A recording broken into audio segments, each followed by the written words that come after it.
Yo,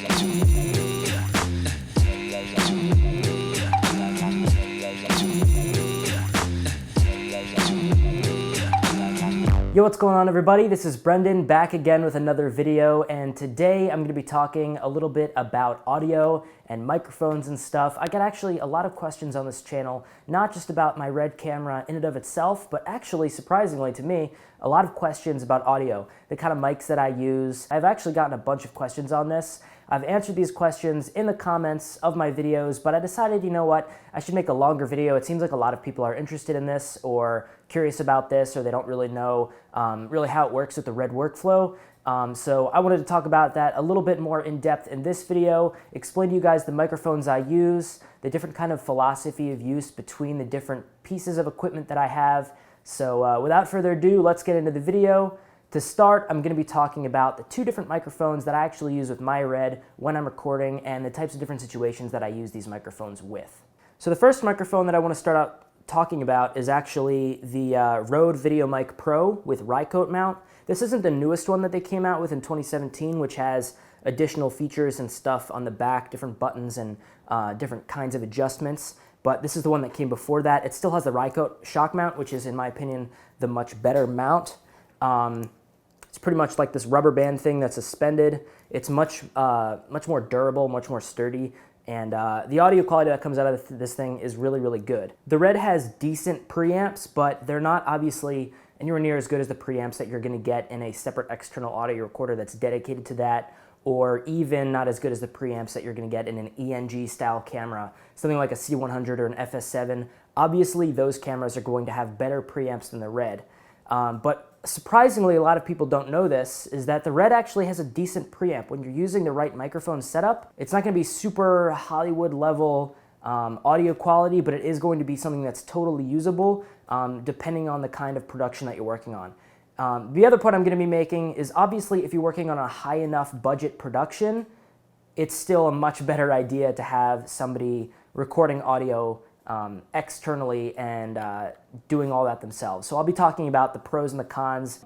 Anyway, this was the first microphone that I got to record audio directly into my Red camera.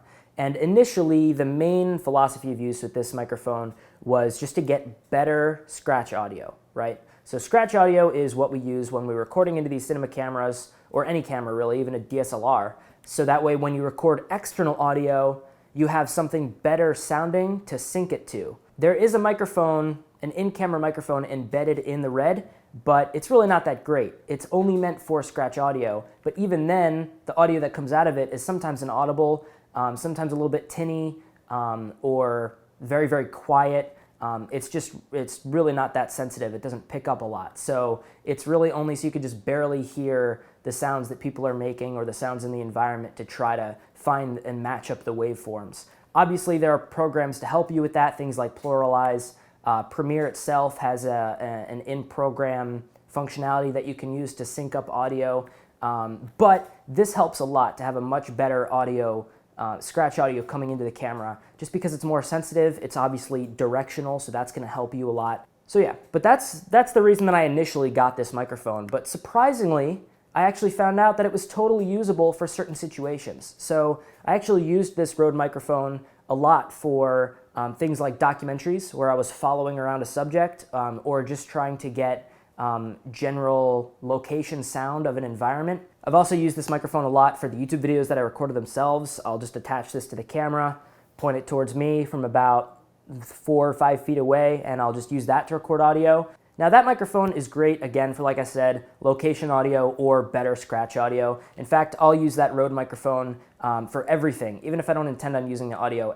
Whether I'm shooting a music video, which is all going to be post audio anyways, just to help you sync to a song better on set, or if I'm using it for a narrative film, just to give me better scratch audio. So I'll almost always have that plugged into my camera, unless I'm using this microphone that I'm actually recording this audio with right now, which is something that I just picked up because I realized I kind of had a gap in, I was kind of missing something very important for the kinds of productions that I do a lot. A lot of you know by now that I shoot a lot of documentaries, I do a lot of interviews, and I follow subjects, I follow people around in day-to-day environments.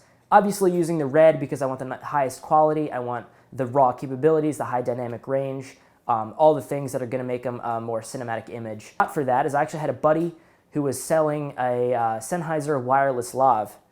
So this is what I've got now. And that's what I'm using to record this audio. It's going into, it's an XLR receiver that's plugged into an XLR adapter that goes straight into my V-Lock expander module. But yeah, so I just used this for the first time on a production yesterday. I have another production coming up next week where I'll be doing more interviews, where I'm going to be giving this a little bit more of some more tests, and also the tests that I'm recording this video with right now. This is the EW100G3 wireless lav mic. I just have one of them with a transmitter and a receiver.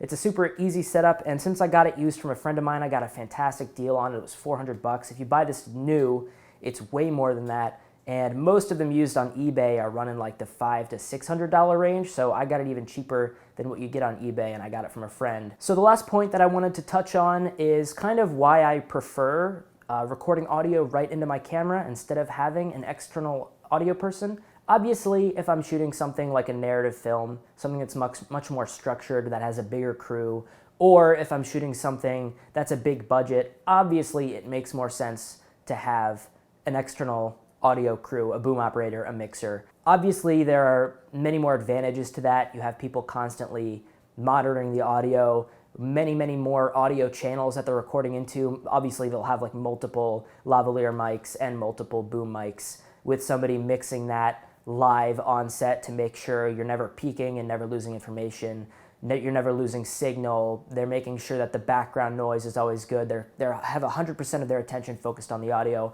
Obviously, there's way more advantages to that. But when you're shooting something run and gun, you're trying to be efficient, you're trying to do things as cheap as possible with a limited crew, and you're trying to move really quickly. Obviously, that has some of its own advantages to it as well. The other huge advantage that I really love about recording right into camera when I can is because I also tend to do a lot of my own post-production on those lower budget videos where I'm kind of a one-man crew.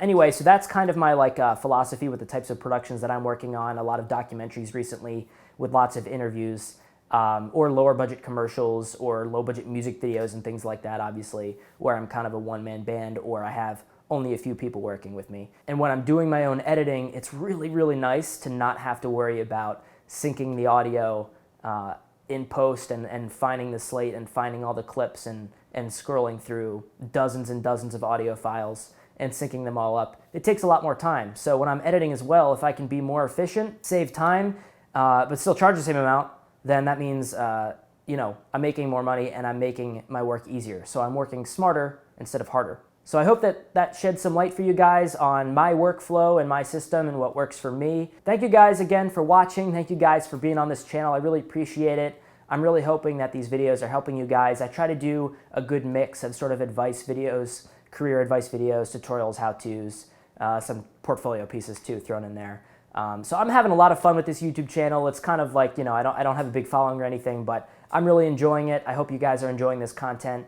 Let me know in the comments if there's anything else you'd like to know or any kind of videos you'd like me to make. I'm here to serve.